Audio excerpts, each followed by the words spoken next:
மகாராஷ்டிராவில் நெஞ்சை உழுக்கும் விபத்து நடந்திருக்கிறது. லக்னோவிலிருந்து மும்பைக்கு சென்ற புஷ்பக் ரயிலில் தீ விபத்து ஏற்பட்டதாக பீதியடைந்த பயணிகள் ட்ரெயின்ல இருந்து கீழே குதிச்சிருக்காங்க. அந்த நேரத்தில் கர்நாடக எக்ஸ்பிரஸ் மறுபுறம் வந்து கொண்டிருந்துச்சு. பல பயணிகள் மீது அந்த ரயில் மோதியதில் 12க்கும் மேற்பட்டவர்கள் பலியாக இருக்காங்க அப்படின்னு சொல்லப்படுது. புஷ்பக் எக்ஸ்பிரஸ் லக்னோவிலிருந்து மும்பையில் இருக்கக்கூடிய சத்ரபதி சிவாஜி மகாராஜ் பகுதிக்கு சென்று கொண்டிருந்துச்சு. மஹேஜி மற்றும் பதார்டே ரயில் நிலையங்களுக்கு இடையே யாரோ சங்கிலியை இழுத்திருக்காங்க, அபய சங்கிலியை பிடிச்சி இழுத்திருக்காங்க. அந்த நேரத்தில் ஒரு பெட்டியில் இருந்த பயணிகள் தண்டவாளத்தில் இறங்கியிருக்காங்க. இதற்கிடையில் மறுபுறம் வந்து கொண்டிருந்த கர்நாடக எக்ஸ்பிரஸ் ரயில் பயணிகள் மீது மோதி இருக்கிறது. காயமடைந்தவர்கள் பக்கத்தில் இருக்கக்கூடிய மருத்துவமனையில் அனுமதிக்கப்பட்டிருக்காங்க அப்படின்னு மத்திய ரயில்வே செய்தி தொடர்பாளர் தெரிவிச்சிருக்காரு.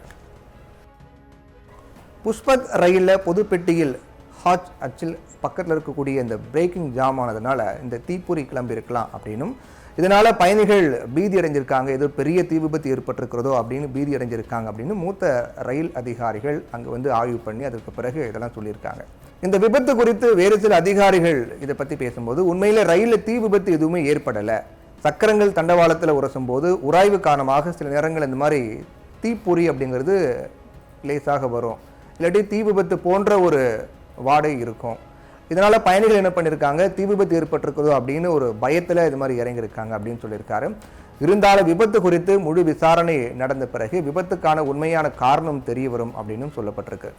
விசாரணையின் முடிவில் தான் உண்மையான காரணம் தெரிய வரும் அப்படிங்கிறது உண்மைதான். இருந்தாலும் இப்படி முரண்பாடான கருத்துக்களை வெளியிடுவது ஏன் அப்படிங்கிற கேள்வி எழுந்திருக்கிறது இல்லையா?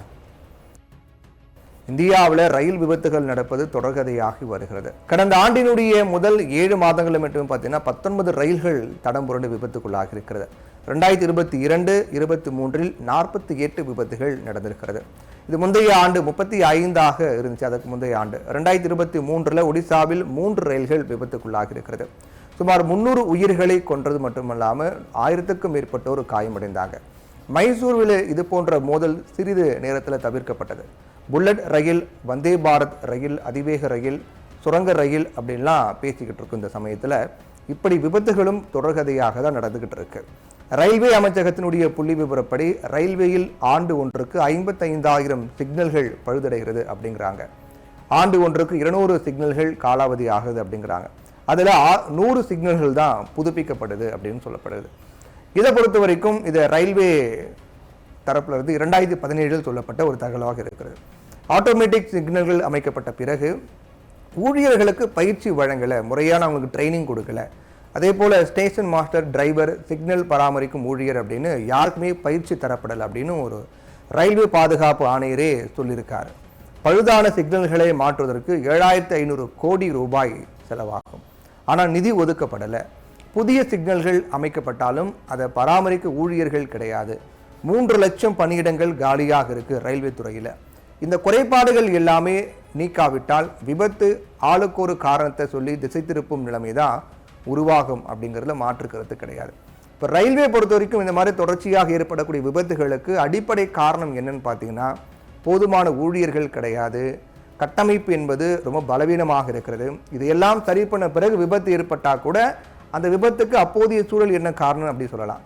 ஆனால் அடிப்படை பிரச்சனைகளே சரி செய்யப்படாமல் இது போன்ற விபத்துகள் ஏற்படும் போது அந்த விபத்தப்போ நடந்த விஷயத்தை மட்டுமே நம்ம காரணமாக சொல்லவே முடியாது.